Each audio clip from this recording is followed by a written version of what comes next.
All right. Good morning, everybody.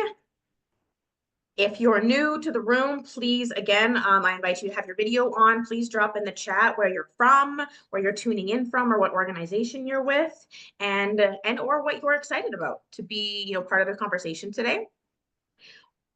We're going to start with just a couple of quick intros of myself and Tahira as you do your intros in the chat with us. So very brief background of myself. My background is in the nonprofit sector. I've been working in the sector for over 10 years.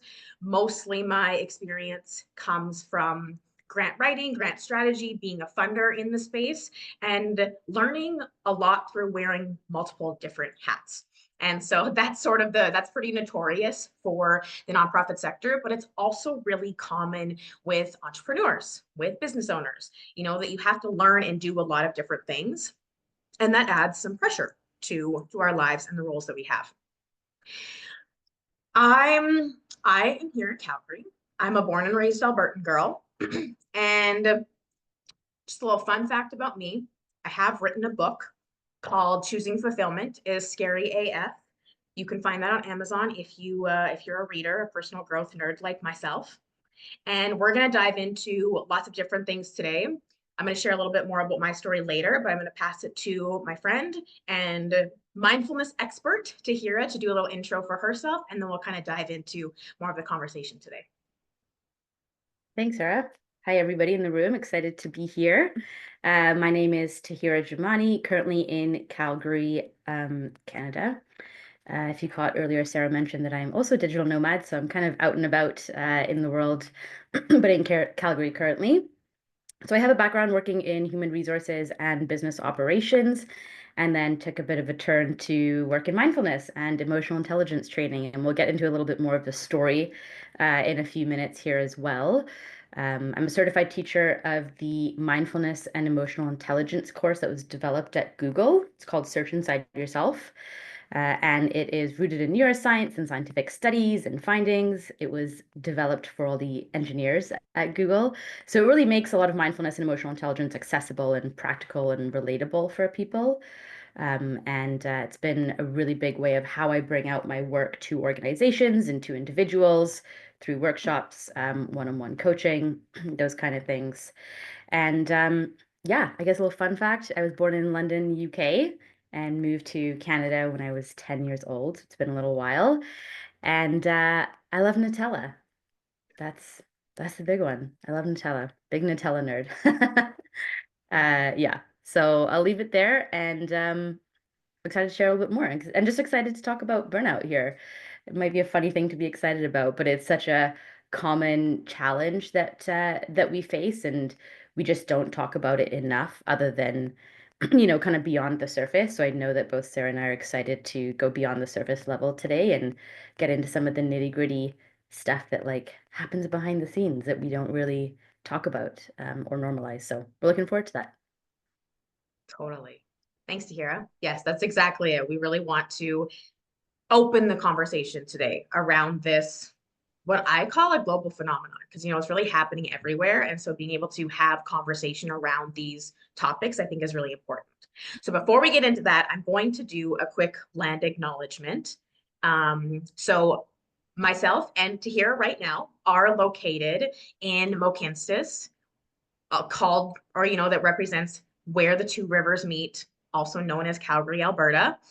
And so, in the spirit of reconciliation, I want to acknowledge and pay tribute to the traditional territories of the Treaty 7 peoples, which consists of the Blackfoot Confederacy, which is the Siksika, Kainai, Piikani, the Tsuut'ina, the Stoney Nakoda Nations, and the Otipemisiwak Métis government of the Métis Nation within Alberta, District 6. And of course, all of the people who make their homes in the Treaty 7 region of Southern Alberta or wherever you reside today.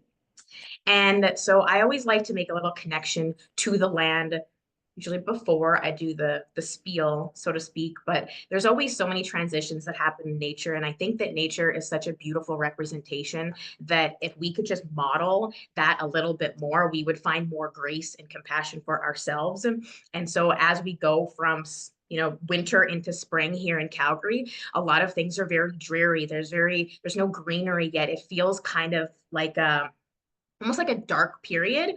The like warmth is there in the sun, but the visual hasn't really caught up to the seasonal change. And I think sometimes that's also a really good representation of the growth that we experience when it doesn't feel like it's working. What we see in our reality isn't quite what we want it to be yet, but we keep, we feel the energy moving. So I'll leave that there. And just to kind of give you an idea of how today is going to go and run. As I said at the beginning, if you missed it, you are invited to have your cameras on, to be in conversation, be in the room, be in the Zoom room with us today. And we will have a couple different touch points for you to be involved in the conversation. I'm going to open up a poll here real quick just to get some first thoughts and invitations on what you think burnout is. And then, myself, I'm going to share a little bit of my story. Tahira's going to share a little bit of her story about burnout. And then we're just really going to dive into conversation and dialogue. So at any point, please continue to drop comments, insights, questions in the chat. But then there will be a couple specific points in the call over the next 50 minutes or so where we will open the floor. And for those that are feeling brave, please feel free to unmute and speak. And those that maybe you're sick, I know I saw someone in the chat said they were sick with the flu right now. Feel free to, drop some comments in the chat to stay involved. So I'm learning polls. I'm learning polls on Zoom, and I was like, oh, I'm moving up in the world. So here, help me set these up. So I'm just dropping a poll to get started here. If you can drop your experience with burnout.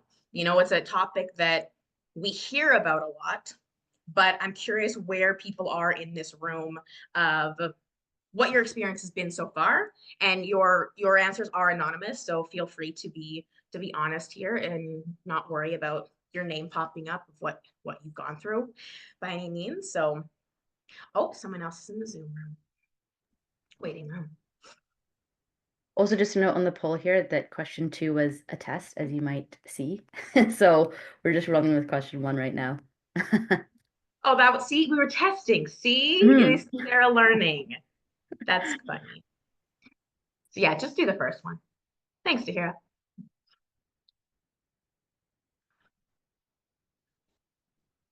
Okay, give people another minute or so just to give us some thoughts. We have 15 in the room and 10 of you have answered.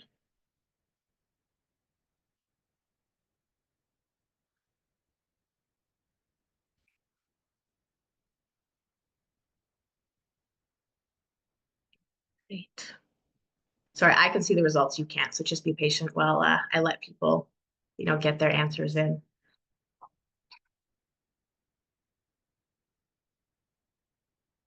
Okay, I'm going to close this down and I'm going to share the results here. So no surprise. I would say no surprise based on the conversation that we're having. Generally, those who have experienced burnout, or as I kind of put it, have flirted with it, been on the edge, you 100% have something to contribute to this conversation through your personal experience. And we'll welcome you to share that in a little bit here. Tahira, do you have anything you want to add at this point before we kind of dive into stories or anything like that? No, I think this just kind of validates how important this conversation is, and just that it's more common than you might even think. So I hope this also shows that, you're not alone in experiencing this, because several of us in the room have also experienced it or kind of been on the edge of it. So yeah, just want to mention that. And also just thanks for sharing that. Awesome. Perfect. So now we're going to go into story time. I'm going to go first to share just a little bit about my experience, my background, my flirtation with burnout, and then I'll toss it to Tahira, and we'll, like I said, go into more of the discussion. So I'm going to just paint a little bit of a picture. I'm going to make sure I don't blab on too long, so make sure I give myself my 5 minutes. Actually, I have lots to do today. So I want to paint a little picture. It was maybe, like 5-6 years ago. This was pre-pandemic, and I was bright-eyed, bushy-tailed, really loving my job. I was excelling in my career in the nonprofit sector. I had recently been promoted to director. I was the chair of a fundraising committee on a local board. And to top it off, I got to give away money. I was a grantor, I was a funder, so I got to give away money to community park projects, work with amazing volunteers that were really wanting to make their communities a better place. I had a corner office, I had a great boss. Like on paper, things were golden. Things looked really, really good. And by societal standards, I was crushing it. I was crushing it on the career side. Things were really good. And honestly, I really, really loved that job until I didn't. And for me, what happened was what I realized in hindsight, of course, was that I got so caught up in the vision of what I thought I was supposed to want. So I kept pushing, my to-do list became unmanageable, and I put so much pressure on myself because I wanted to do more and help people and create systems and like just make everything better. And with that becomes a lot of pressure. Like on my high achievers in the room, I'm sure you can relate to that feeling.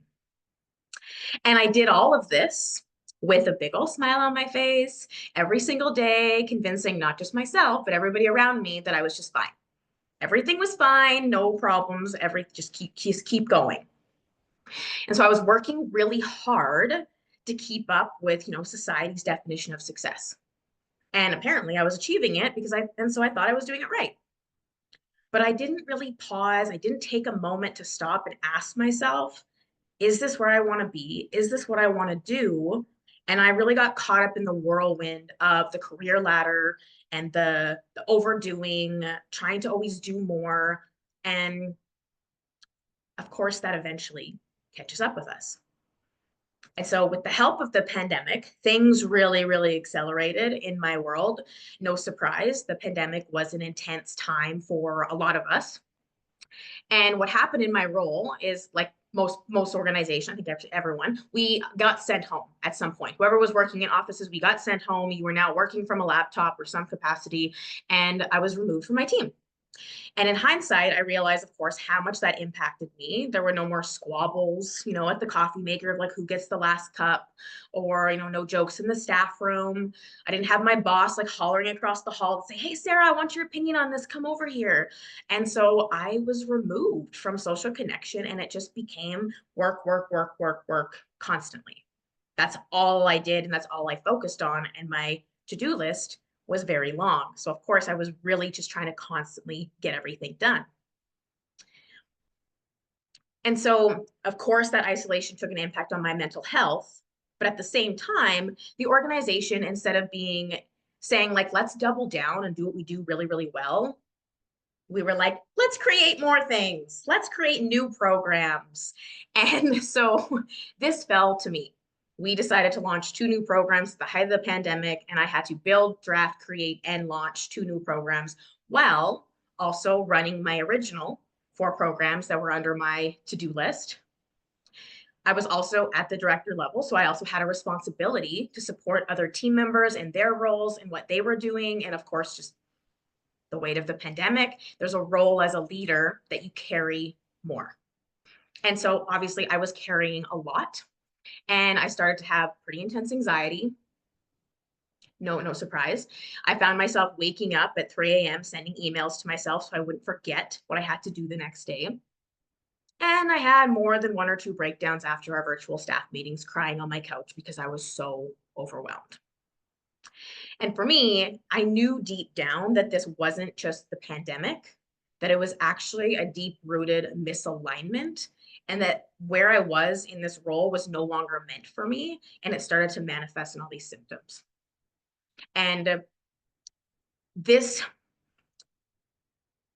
all the symptoms I've kind of described and talked about, like these really are what we would associate or link to burnout. But from my experience, it was really that misalignment because I failed to stop and ask the questions of what am I working so hard for? Is this really what I want or not? And I got really caught up in the hamster wheel of trying to do everything I thought I was supposed to. And so this experience through the pandemic was really a blessing for me, and it acted as a catalyst, which eventually led to me quitting my job. And so that's not what this story is about. I really just wanted to share the experience of me being on the verge of burnout. I don't think I quite hit it to that point, but it really was a catalyst that made me start to take stock of, I don't want this to be my life. How did I get here? What can I do to change it? So we'll talk a little bit about the power of choice later, but that will like conclude. Oh, look, I hit my 5 minutes. That will conclude sort of my story. And I'm going to toss it over to Tahira to share her experience. She has a very powerful story, and I think you will really resonate with a lot of what she says. Yeah, thanks, Sarah. I think there's also some overlap between our stories as well, which I think is important to highlight that things usually start out with everything kind of looking fine and everything on paper, being as we were kind of told it should be, and that's what happened to me. So this was about 11 years ago now, 2014. I was 24, 25 years old, and I was living and working in Toronto, which was like a dream city for me to live in. I had my dream job. I was finally working in HR, and I was just so excited to be in the role. And fast forward a little while, I was in the role for about a year, and I started to come home from work with a lot of stomach pain, like crippling stomach pain. So I'd come home every day and just curl up into bed and didn't know if it was something I ate or, if it was an allergy or what was happening. But my whole evenings were just shot because I was just in pain and I couldn't do anything anymore. And so I went to do all the tests with all the doctors, and everything was normal. And I'm like, something's not feeling normal. So I don't know what you're thinking we were finding is normal, but something's not feeling normal. I really disconnected from work, was just really disengaged, was very snappy with people. Um, on some level, but also on some, like in my personal world, I was snappy with people, but at work, I was very peppy and positive and professional.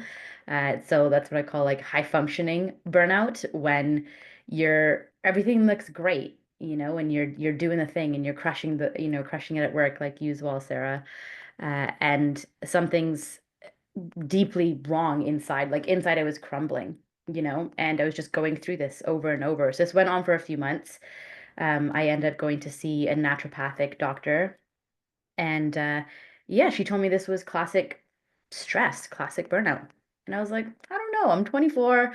I have the life, I have a good apartment, I have a good partner at the time, I have a great job. Like everything is as it's meant to be. So I felt like I was really being punished for like following the rules, and being a good person in society and contributing and doing what I was told.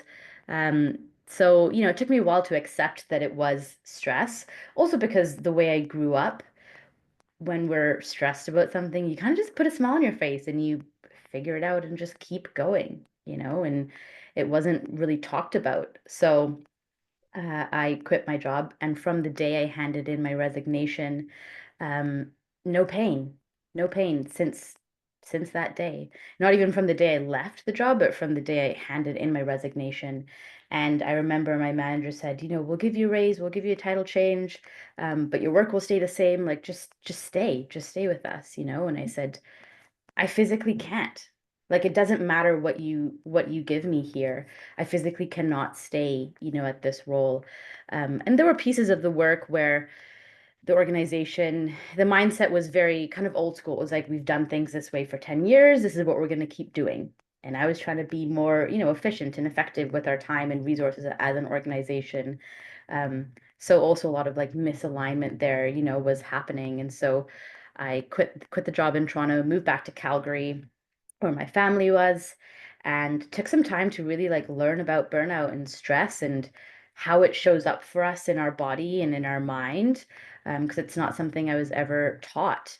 And I was very embarrassed. This was definitely like the most embarrassing moment of my life and my career, because I'm a few years into work. I'm thinking I'm too young to have stress, and like I can't hack it. Like what's wrong with me? There's something like wrong, and I realized that it wasn't that was necessarily wrong with me, that there was, there's obviously things we can learn and things we can do more of, which I know we'll talk about, but there's also just a sense of the wrong system that I was in, and of like overdrive. And so, yeah, it took some time to learn about stress and burnout and go, do a deep dive into studying that. And I'd heard a lot about meditation. I just didn't think I was a meditator. I'm like the gym girl. I like to lift weights. I like to go to spin class. I kind of thought meditation and mindfulness was pretty fluffy, to be honest.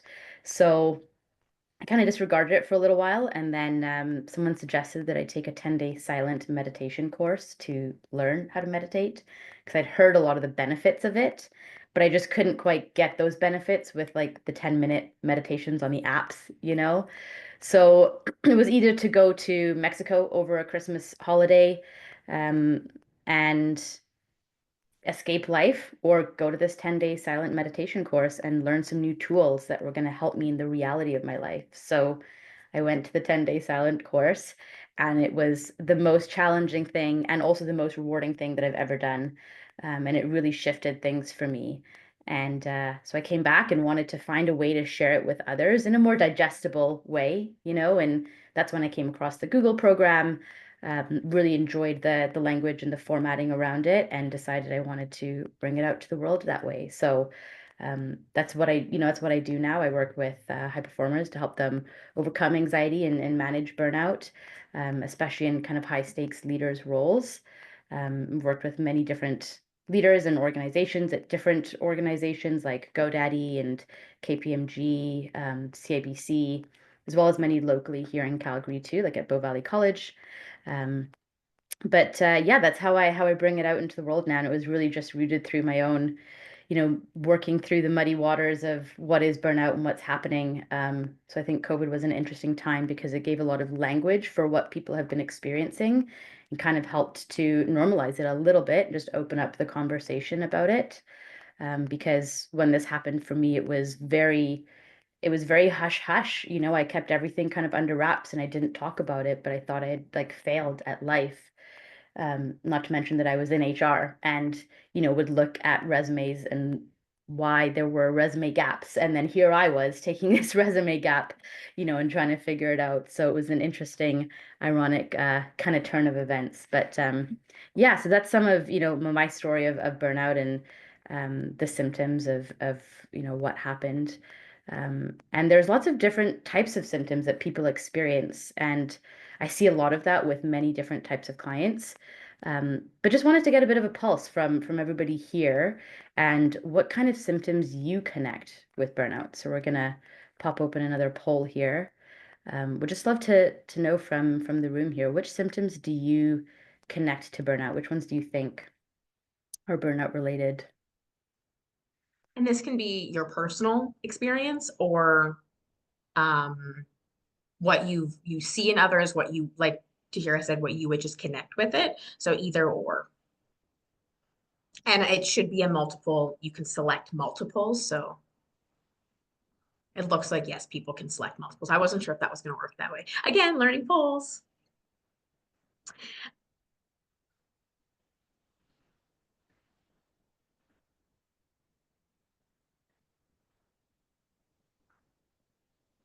So while people are answering here, it's there's sort of a lot of all the above here, but each of us, something that's interesting is that we're all going to experience stress. Stress is a part of the human experience. We're all going to have moments where we struggle to say no or feel like we're behind or, we experience body pain or we're tired. Like those are still part of life, but it's the compounding effect that I think is really important to recognize that those are the pieces that lead us to burnout versus just one thing.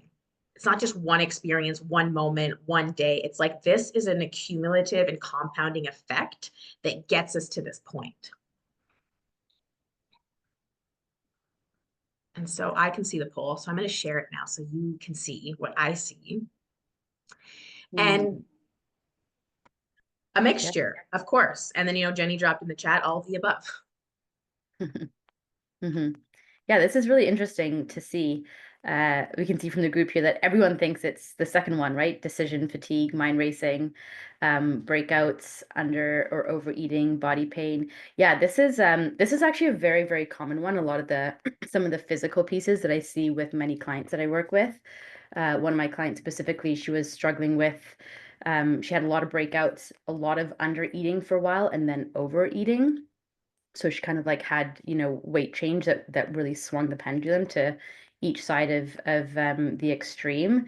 And this was a director at a local organization here, and she went on stress leave, mid 30s, and yeah, just kind of like shut down at work. And it was really unfortunate, that she navigated this, but we've been working together and has come a long way now and is, found another role that's going to be a better fit for her.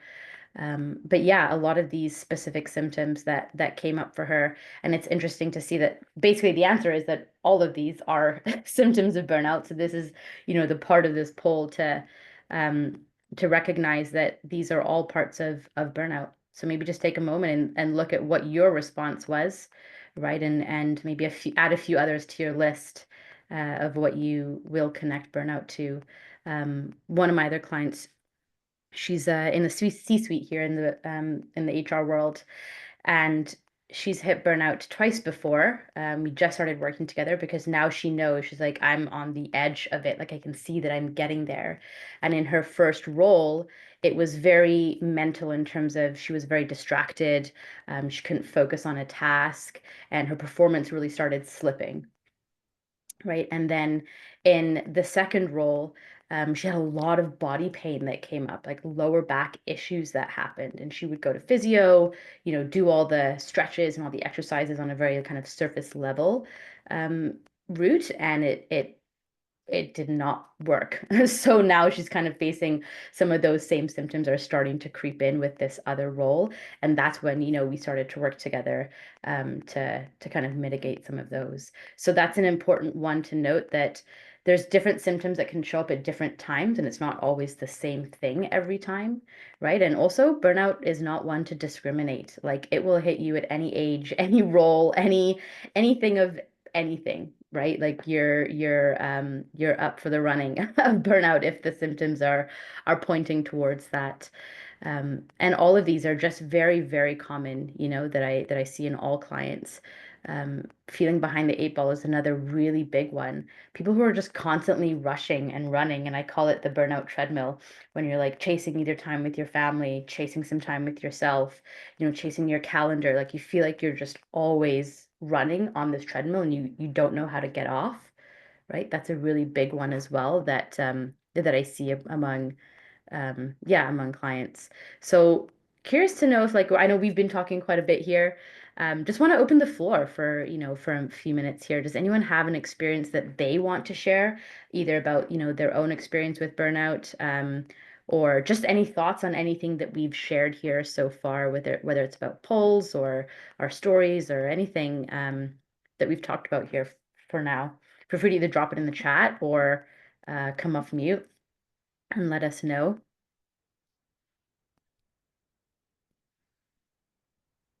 Be brave, Zoom room. I see a comment here in the chat. The second one is what I would class as burnout. The rest for me is maladaptive responses to stress and busyness. Okay, yeah, interesting. Interesting. Yeah. Yeah, and even as Sarah said, we all face stress. And so the point here is that symptoms show up differently for every person, right? Everyone is different, and there's a different combination of things that will come up as well. So maybe, yeah, the second one is more like what stress is for you, Sarah, it sounds like, or burnout rather is for you. And perhaps the others are a little bit more stress related. But if you hear about it or see this in other people, right, these are also just kind of symptoms to keep in mind as well. That's an interesting thought, is sometimes depending on the level of self-awareness, you might be able to recognize these things in ourselves and or we might not. But have you noticed this in other people around you? Like I know there's some coaches in this room. I know there's some, EDs in this room. Do you see these experiences in people you work with, in your staff? Like, are these symptoms that you can pinpoint or recognize in other people? Yeah, that's a good question. I work alone in my office with my cat, so I don't see a lot of burnout symptoms unless they're my own. But people that are surrounded by teams. Oh, Laura, you're unmuted. Yeah, I Go can ahead. jump in here, Sarah. That's maybe also why you invited me, because I can rap about this stuff for a long time. But yeah, I mean, I think people are really good at masking it too, and I think it also, you hold a lot and you don't necessarily share that stuff. I mean, I feel like I'm an executive director of a nonprofit organization. I've been with my organization for 15 years. I started as an intern and became leader almost 8 years ago. And so, yeah, like everything you described was exactly my experience. The physical symptoms, I go to the doctor convinced that I have something really serious going on. And they're like, no, you're just actually like really super stressed. And this is, and there's been elements of toxicity in the organization in the past, and all sorts of things that have been a part of my journey. But I think you get sort of good at masking it, and I think it's also what contributes to the prevalence and the continuation of it is not actually connecting with people. And I knew I'd been that way for a long time. And I finally got to a place where I had a board that I could trust and felt like I could put myself out there. Because prior to that, if I showed any weakness in any way, and I think in the nonprofit sector, that's a common thing, if the leader doesn't have it together, who wants to donate to that, so there's some of that too. And I finally had a board that I said, look, we need to take a circuit break here. Otherwise I'm out, I'm out permanently. And so they thankfully gave me, 7 weeks of time off. I took it in sort of 2 chunks, but I was able to go and I went to the UK for a month and lived with my sister and hung out with my little nephew at that time. He was a baby at that time. And it was just, it really helped. And I had this low grade buzzing in my head that was constant. And it took about 10 days for that to sort of start to dissipate. And yeah, it was just all of those things. But I think we get really good at pretending that everything's okay, more than it really is. And I suspect that's the case with my team as well. I think that's such an important part of it all. The, needing, feeling that pressure to mask it, like you were saying, some of the stories of from that outward, what are people going to think? Donors aren't going to want to donate to an ED that's struggling.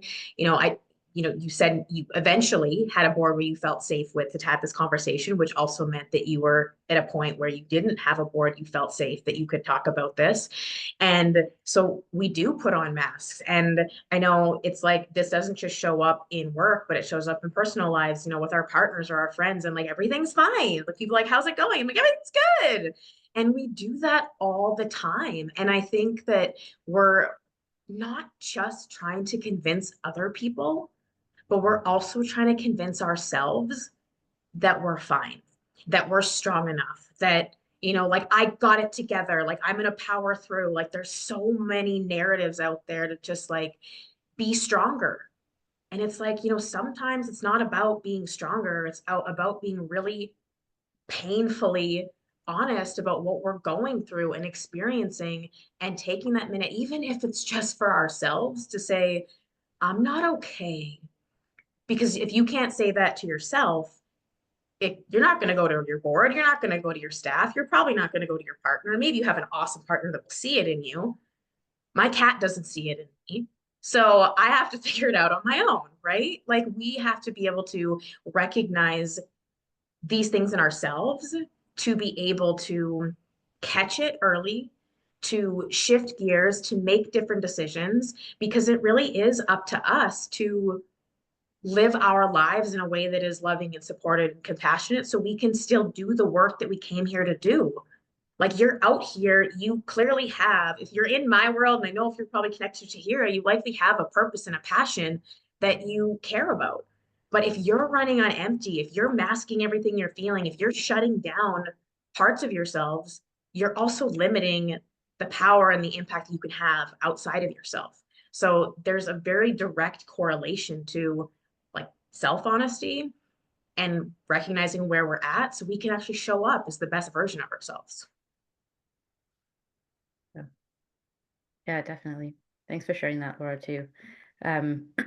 Really important kind of, addition to our conversation here. And I see a couple of the comments as well in the chat here. So Tracy, I've been off work for the last 2.5 months with burnout. Yeah, I'm sorry to hear that. It happens all too often now, and there's more and more people I am coming across, especially obviously in my work, people who are on stress leave, right, and taking leave because of burnout, because it's not being kind of caught before or addressed before. And we say that we have many problems in our world until we have one problem, which is our health, right? And then when we have that one problem, nothing else is a problem, right? Because that's the most important piece. Um, and it's interesting because one of my clients, when she'd booked kind of her first intro call on a Thursday and she had to shift it to a Friday. Uh, and we end up meeting on that Friday. And she said, it's really bizarre what happened because I felt like I was coming towards burnout. And that's why I booked this call with you. And then on Thursday, I ended up in the doctor's office because I was so sick and I was feeling so awful that my coworker had to shut me off from work and be like, you need to go. And this is the director at a very large organization. And the coworker had to say, like, you need to go to doctor because you're not okay. And then from Monday onwards, we started working together, and she was on, stress leave for 6 weeks. And so I find that this is just very common. And I feel like a really important piece is what we're doing in that time, in that, the 2.5 months or however long that you might be taking some time off. Because when I had hit burnout, I didn't know what to do. Like, there was no burnout roadmap of like how to come back to yourself or how to pick up the pieces and figure it out. And that's where I went on several years of a journey to learn how to do that. And so I'm sorry you're navigating that, Tracy, and of course happy to chat a little bit more offline if that's helpful. um but I think it's important to maybe identify like how we're spending that time, right, when you're off, and what kind of tools you might be learning to help yourself if and when you do go back, to work, and um, right, like what tools you're taking in with you. And I see another comment here, Dawn, currently have them all self-confessed overachiever. Yeah, my work performance is suffering. Yeah, I also see this a lot. High achievers, high performers. I mean, I'm one of them. I hear you. We love to work. We have, a lot of many of us are very purpose driven and mission driven, and also like want to make the world a better place, and just do good work, right? Or be a good leader. Something I see a lot is a lot of my clients come to me and they're very stretched thin and they're like, I just want to be a good mom, I just want to be a good role model. And that's where I can hear it as well, like it's spilling into personal life, right? And that really starts to impact, I see, self-worth and our confidence too, and how we show up with our partners, as you're saying, Sarah. Like there are marriages that have been on the cusp of, ending. And I've heard of marriages ending because somebody can't take care of themselves. And that seeps into everything else into your world, right? Marriages end, businesses end, like everything can end from a burnout. So that's where it's really important to, you know, um, not take these things lightly, right? Like your body's communicating with you in a way. The only way that it knows how, like the body language is, showing up with pain or breakouts or digestive issues or, different things that are coming up, and that's the way your body can communicate with you in the only way it can. And yeah, the focus piece is huge because we also live in this world of so much distraction, that we can't focus anymore. Even focusing for just 5 seconds, 10 seconds is very difficult. And that's a big practice that I work on with a lot of clients, is kind of bringing back in your focus and managing those distractions in a way that everything doesn't feel like you have a whole bunch of rocks on your chest and everything feels really heavy. So yeah, I definitely hear that. Sarah, anything you want to add? There's so many things. Like I'm just, I think that linking our professional lives and our personal lives and the impact that these things really have simultaneously is something, again, that we don't fully recognize, acknowledge, or talk about. As again, especially as leaders or change makers that are trying to make the world a better place, we're so outwardly focused, and without taking a pause or a moment to reflect, how is X, Y, and Z impacting my overall life? And we just keep going, we get caught up. And this is really where I wanted to get into, shifting the conversation about burnout. We've really been talking about the experience and like what happens, and we mask it, and we're, embedded with hustle culture. But it's like we really have a responsibility for ourselves to recognize, and as I said before, like be honest with what we're going through, where we're at any level. Because if you're not, that's where this misalignment, that's, I like this word for me, because this misalignment just keeps compounding. Like when you are just off by a couple of degrees, but you just keep moving a couple of degrees, eventually you are way off course. And you wake up one day and you're like, how did I get here? But it's because you ignored the first symptom, you ignored the fight with your partner, you ignored, the pressure from your board without speaking up. You ignored the, postpartum depression after your first or second child, whatever the pressures of parenting, and we just keep pretending like everything's fine. And we're doing ourselves a disservice because I think we all can agree on that. Like we know that it's not serving us in the long run, in the big picture. It's that short-term adjustment where like, well, I'm just going to ignore this and keep going and push through because that's what we know, that's what's easier, that's what we're also told. And that's where I'm hoping like conversations like today help shift where we're focusing and help shift the conversation of where can I actually be more honest with myself and where can I start to make different choices so you don't keep, being 2, 3, 50, 90 degrees off course and you course correct. We start to course correct in those many things. And I know Tahira has lots of strategies in this area. And for me, like I really work with people on the alignment piece of being able to like let go and shed the pieces that are no longer serving you.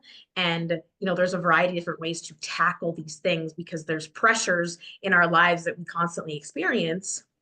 And it's how we, respond and address those pressures for ourselves. So those are some of my thoughts. Now I'm just rambling. I'm going to let Tahira talk or anybody else that has something to share here.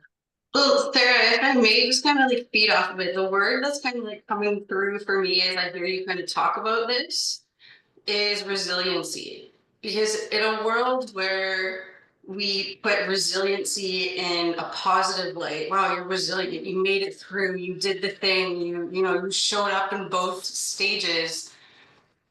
If we don't pause and understand what's behind that part and start to work through the pause, the resiliency piece is just going to actually get you to burnout, right? Like it's almost like we need to break that. Like, yes, you can be resilient and take time for yourself so that you can continue on the right path as opposed to, veering off and taking a sidebar. So I just felt like I had to share that because I felt like that's kind of what you're saying. Like we can do both things. We can stay on course, yeah, but with pause and with breaks and with like intention of where we're trying to go. Because I think in a world where, like I said, like resiliency, you hear that word and you're like, oh, great. Like I am resilient. And I like to give that word to other people. But so often when we're like stuck in the hard parts of things and we're trying to do the home, the partner, the work, yeah, that resiliency piece without pause is what I think is what you're saying. Like if we don't take that time, that's where the burnout train can continue to take us off track. I don't know if I'm right or if I'm close to what you're saying, but that's kind of how I'm figured I'd share that anyway. That's awesome, Jenny. No, you articulated it in a very beautiful way. And I think resiliency is a badge of honor, like hustle is a badge of honor. And like you said, if we're not looking at what's underneath it and we're not pausing, I literally wrote pause and I don't think I said it once. So thank you for bringing that up. Yeah. Yeah, I think also resiliency it's a piece that is, like you said, it's glorified. But we also haven't been taught, like, did anybody take like a resiliency class? Like, did anybody like, that's why even when I learned some of these mindfulness and EI tools, I was like, oh my God, this is like life skills that we need to learn. Like that is what helps us be resilient, is being mindful and understanding ourselves, understanding our emotions and those of others. So those are things that help us be resilient in a way where we are having that pause and we're not burning out and we're able to just recognize what's going on. And it also includes a lot of the honesty piece that you're talking about, Sarah, too, of like, being mindful and emotionally intelligent, can be seen as buzzwords, but they're not just buzzwords and they're not just like this, you know, kind of surface thing where you just let yourself off the hook and you're like really nice and fluffy and, you know, all these kind of things. That's not it at all. It's actually a very hard practice of being honest with yourself. But then it's also a practice of not being an asshole to yourself about it, you know, and like putting in some like kindness to yourself, because we're so hard on ourselves typically, but so nice to others and supportive of others. But when we make a mistake, all hell breaks loose, right? And then we overthink it and we ruminate about it. And that's the stuff that spikes your cortisol. That's the stuff that spikes your stress response. There's so much research around that self-criticism will just mess you up. It'll just keep you in these like high spikes and low spikes, and it is not helpful.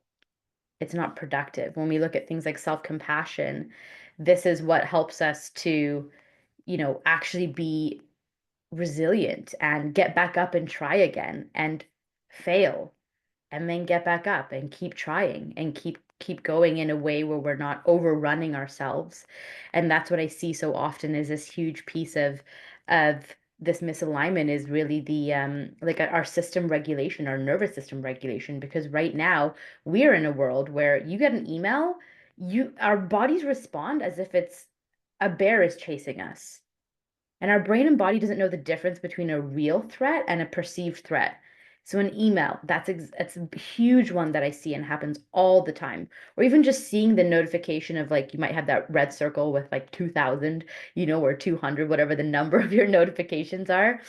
That in itself brings so much anxiety, right? That spikes us because it's about how we're regulating our nervous system, or rather lack of. Even like when you wake up in the morning, if you tell me the first 10 minutes of your day, I can tell you exactly where your anxiety of the day is starting, where it's pinpointing, where it's coming from, right? How we start our day is huge.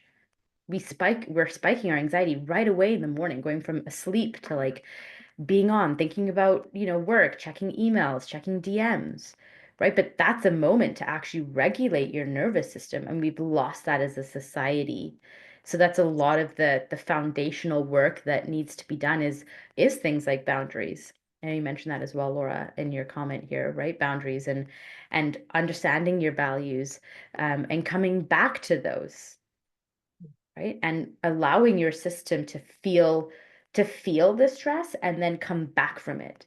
The thing is, we feel the stress and then we berate ourselves for it, and then we just keep going and we don't stop to re-regulate, and then we wonder why we say things we regret, or we send a spicy email, you know, or why we snap at somebody. Because from a physiological perspective, your brain goes into fight or flight, your body goes into fight or flight, so it's ready to fight. So it's fighting, right? You get really dysregulated. So this is a lot of the root of what I find is coming up with clients, and a lot of the work that I, you know, do with them is re-regulating and recognizing how much of this stuff is actually in your control. If you get an email from somebody and your system's freaking out, that's not actually the email's fault, right? Not that we're like passing blame here, you know, but I'm trying to say that there's a space here where you have a lot more control to regulate your nervous system, to come back and say, okay, I got this email, I'm gonna just step away for a second, not let it get me into a tizzy, you know. And so we also hand over a lot of our control, like this person did that, or this person did this, or this person said this, right? But what's actually in your control is how you respond to these things versus react. So it's a really important distinction here that I think is also meant to not talked about, is how much we also contribute to our own states of burnout, right? Because we haven't been taught these things. So it's okay. And how can we learn and do better? Right. So coming back to that piece, I think it was Tracy you mentioned, right? When I say it's about what we're doing in this time when we're off. Right? Of course, rest is huge, right? And how are we setting ourselves up for success the next time? Right. So I'll pause there. Yeah, just want to kind of open up the discussion again. Curious if anyone has anything to share on what we've kind of talked about here. Anything that surprised you so far. Feel free to drop it in the chat or maybe come off mute.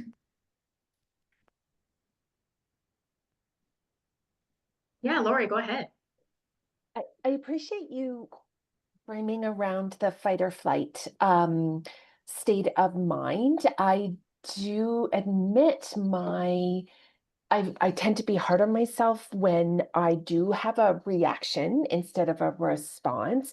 And I've really put it on to, yes, don't have the right boundaries. I'm not balanced. I'm not regulated and all of that piece. And I'm not doing what I'm quote unquote supposed to. But that framing actually helps me understand that I'm reacting exactly the way my body is supposed to react. And so it just shifts it, is that not that I'm not doing what I'm supposed to, I'm actually doing exactly what my body thinks I'm supposed to be doing in that time. So I appreciate that. That's a real mind shift of then, like, how do I get out of the fight or flight? So I'm still doing what my body's supposed to, but it's in a healthier state. So thank you for that. That's really helpful. Yeah. Yeah, of course. I'm glad that that landed. And that's a definitely, yeah, important piece because, it's our body's protecting us. So how can we not be mean to it, right? But rather accept it and say, okay, thanks for trying to protect me. But this email is okay. It's just an email, I'm not being chased down the street. So that's where a lot of the rewiring and the neuroscience and the things come in, and the practices and techniques that can be very simple, like just a very simple micro practice. And one I'll share with the group here that I share with a lot of clients is this question of what's important now. So when you notice you're really kind of in a tizzy, I call it the win pause. What's important now? So it's just a moment to pause and like ask yourself, okay, what's important now? It gets your prefrontal cortex, the rational part of your brain, it gets that re-engaged. And then you can just like take a second of like, is it important that I freak out in this email? Or is it actually important that I maybe take 12 seconds before I respond to this email? So that's a little micro practice that you can use. Yeah, anyone else? Any other thoughts? Anything that's maybe been surprising or that you've learned today? Any kind of takeaways from today?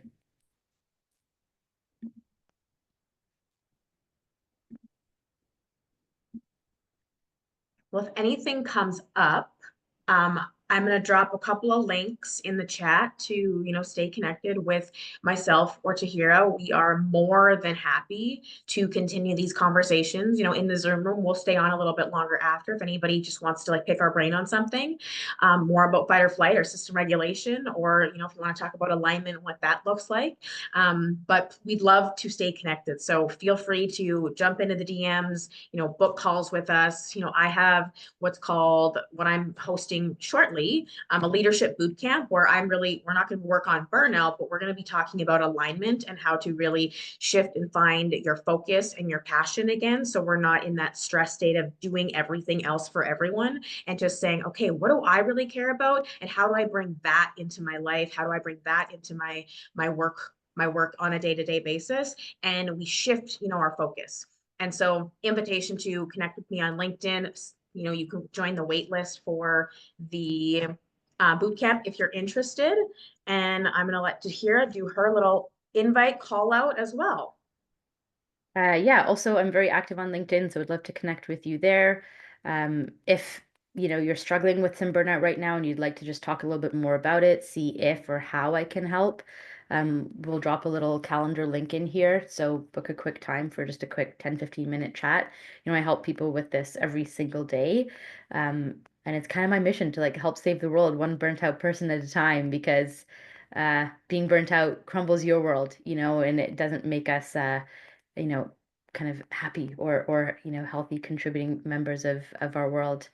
And we need a lot more of that kind of kindness and compassion and love right now in our world, and support. So that starts with you. It really doesn't start with anyone else. It does start with you. So yeah, feel free to connect on LinkedIn, get some content there, or jump in and book a chat. Would love to see how I can support and help. And if I can't, that's okay too. Happy to just have the conversation. Yeah, we'd love just extend the thank you for all of you who did come today to be a part of the conversation. being in conversation is how we shed the light of how we bring, forward some of these experiences. And, I know Tracy said here as well, connecting with others has been part of what she's been doing and navigating things for the last couple months. And that's huge. That's really, really huge. Laura, she hosts the Social Sector Social. Oh, I said that. I thought I was going to get caught up, which is just a group of people in the nonprofit sector here in Calgary where they come together to connect and go from there. So just really grateful for everybody who showed up today. And again, please connect with us. Again, Tahira and I will stay on the call if there's anyone who wants to continue the conversation. And yeah, any last comments, Tahira? I know I might have cut out there. My internet got a little wonky. Oh, no, you're good. I think just within our last minute, I'd just love to hear a takeaway from everyone. So if you can drop it in the chat or one thing that you learned today that was valuable, would just really love to hear that, like what resonated with you. It's important that, your time is spent well and you got some value. So would just love to hear one thing that you learned or a takeaway. If you want to come off mute or drop it in the chat, that would be just my final kind of invitation to the group. Other than that, maybe get 30 seconds back in your day. We're just before 11. Yeah, thank you, everybody. Thank you.